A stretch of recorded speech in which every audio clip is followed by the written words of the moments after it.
I can bet you probably think a narcissist shows up on a first date acting arrogant, talking only about themselves and demanding your attention.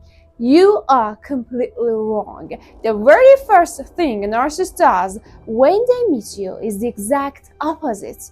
They don't act like a dictator. They act like a mirror. Highly calculated tactics that make you fall into the trap before you even realize you're playing a game. Today I'm going to expose their secret. Now, let me tell you about David. David sat in my office completely broken. He had met a woman who felt like an absolute miracle. Within the first week, she told him she loved the exact same obscure books he read, and she completely mirrored his quiet, introverted nature. He felt entirely seen. And then there is Emma. Emma met a guy who on the very first second date looked deep into her eyes and said, "I've never connected with anyone like this. You are the only person who actually understands me." Both David and Emma thought they had found their soulmates, but they hadn't. They were simply being hacked. What happened to David and Emma is a clinical manipulation tactic called mirroring, but it goes far deeper than just copying your hobbies. A covert narcissist uses 3 specific behaviors in the first few weeks that most people completely miss. The first one is vulnerability bombing. They don't just love bomb you with compliments. They trauma drop on you very early. They share a tragic story about their past or an abusive ex to trigger your rescuer complex. They manufacture fake emotional depth so you drop your boundaries instantly. Number 2, micro-future faking. They don't immediately ask you to marry. Instead, they plant tiny seeds. They say things like, "Next month when we go to that concert," or "when I introduce you to my mother, my sister," something like that. They create a false sense of established story, so your brain assumes that they are a permanent fixture in your life.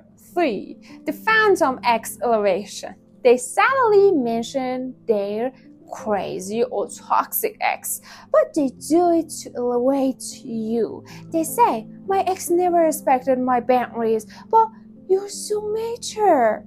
This makes you feel like the chosen one, the exception, but really, it's a setup. Now, if this is making sense to you so far, hit the like button. It genuinely helps more people find the video and wake up from the illusion.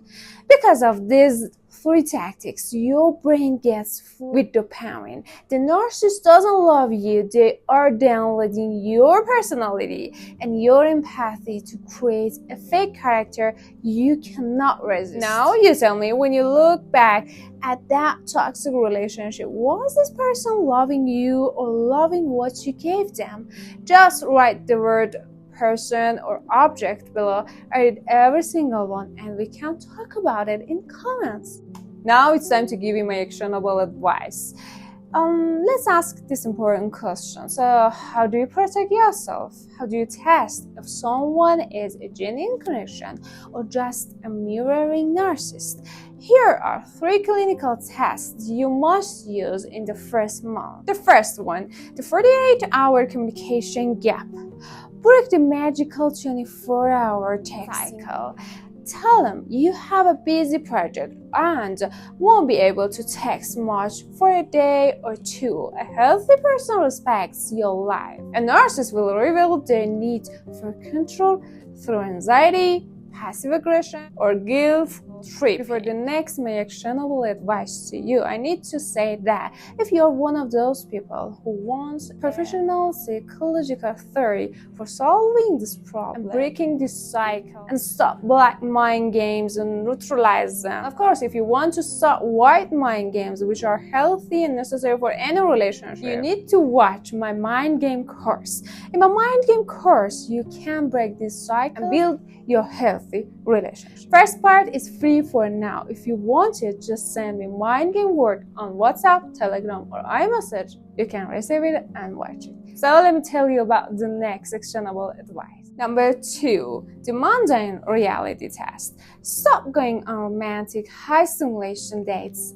Ask them to do something incredibly boring with you, like running around at the hardware store or standing in line at a bank. Why? Because narcissists need high stimulation environments to maintain their fake persona. Boring, mundane reality. They mask, sleeps, and they become deeply irritable. The last advice is this: the imperfection drop. Intentionally make a slight mistake. Forget a minor detail, spill a little water, or mispronounce a verb.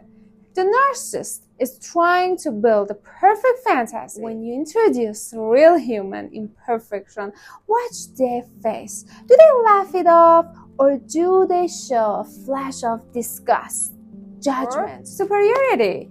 That micro expression tells you everything. Okay, my friend, if you recognize these red flags, but you still find yourself staying, you are caught in a psychological loop. My next video is called Why You Always Fall for the Wrong. If you want to be the first to comment the word wrong, I'll send you the link the moment it's live. Stay safe, trust your feeling, and I'll see you in the next video.